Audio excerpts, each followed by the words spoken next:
My problem with so-called magic systems is that they tend to over-explain one of the most fantastical elements of the genre. Magic is, by its very nature, inexplicable. In the Bible of epic fantasy lovers, The Lord of the Rings, the miracles performed by Gandalf the Wizard are the result of fate, ancient knowledge, and the manifestation of universal forces. That exemplary book will not benefit in the slightest from us knowing the mechanics by which the Ring of Power can corrupt the free peoples. However, there are hard magic systems that are not only interesting but also highly meritorious, such as the Mistborn saga or the brilliant Avatar: The Last Airbender, with its elementally aligned peoples. It's a fine line which I hope to play with in Worn, between giving the viewer an idea of how magic works, but also keeping its fundamental aspects secret, which I hope will spark their interest in exploring. So, what comes next may or may not be true. The wizards call it the Tapestry, the other world, the conceptual universe parallel to the material one, where everything that exists has its reflection, and what does not exist has a chance to be born. It is a place only in the most general sense of the word. It is a dimension accessible only to the spirit and the mind, and available exclusively to those who can, in the Magi's words, read the gold, which is how most of its visitors say they perceive the structures that comprise it. Golden threads, intertwined, interconnected, an immense tangle of abstract conceptualizations that extend into the infinity of space. There are legends whose origins are lost in the distant past about what the tapestry is or where it came from. Stories of prophets visited by the Creator and instructed in the language of creation. Myths about hunters who ensnare the world in a great net to bring order to humanity, and tales of immense serpents that bestowed upon humankind the gift of light. These stories resonate throughout time, and the tribes tell new versions of them.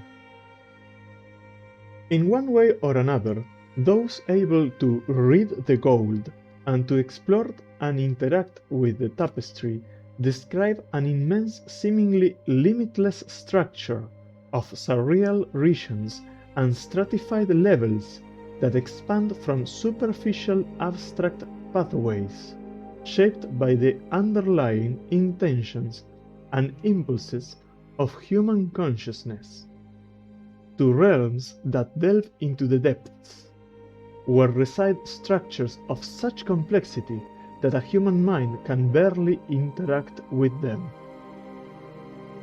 This is an art that can be taught, but learning it presents many difficulties.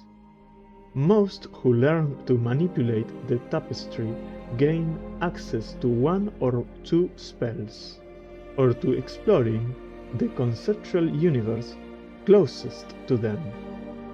Calculus, geometry, data structures are some of the things the apprentice practices, but ultimately it's about learning a language for which humanity barely has a foundation. Moreover, each foray into the parallel world creates a new thread, a path that reveals the journey the mage has undertaken, a route that can be seen by other travelers or presences within the tapestry, and that also touches other threads, generating new relationships. Like a spiderweb, the careless individual sends a vibration into the ether. The grand structure changes with each interaction. It is volatile, which is why most mages limit themselves to the most studied spells, protocols that have been developed and secured over generations.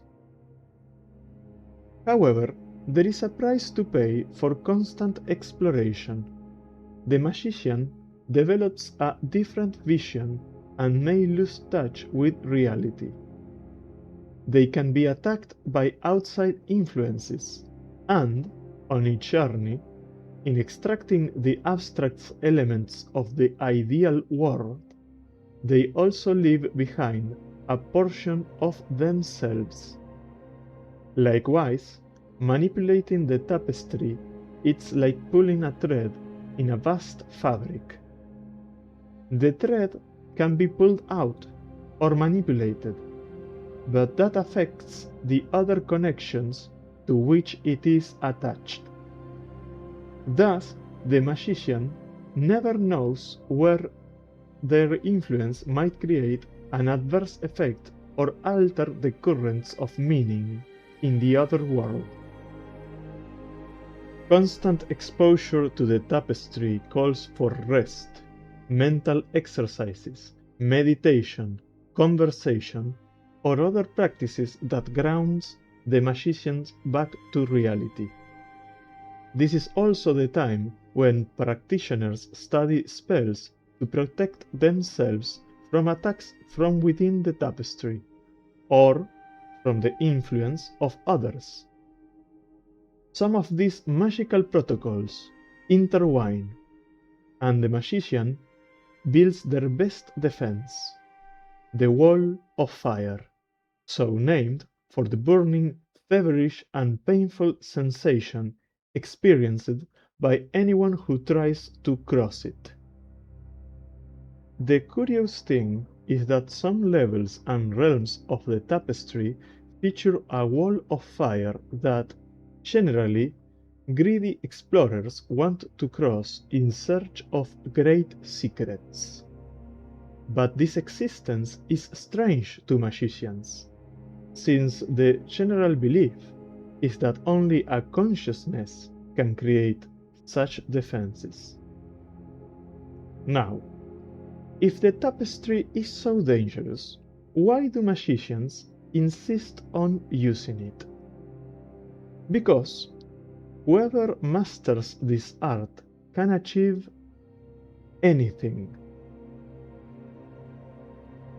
A wizard can enter a person's conceptual universe, manipulate it, eliminate or exchange ideas, read their mind, and even modify their thinking.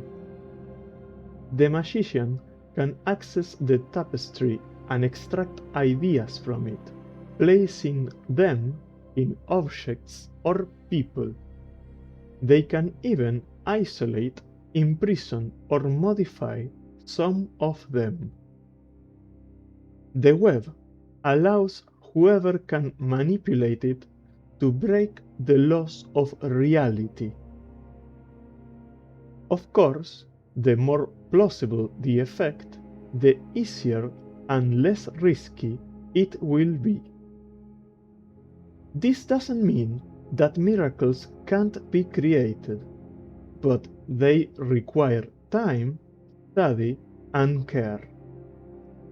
Otherwise, the wizard will be exposed to other influences of the tapestry, which will demand a proportional price. The quest for knowledge and power drives the explorers of the tapestry to delve deeper and deeper into its depths. And in those dark regions, wizards believe great secrets are hidden. But the careless traveler soon discovers that their curiosity could come at a very, very high price.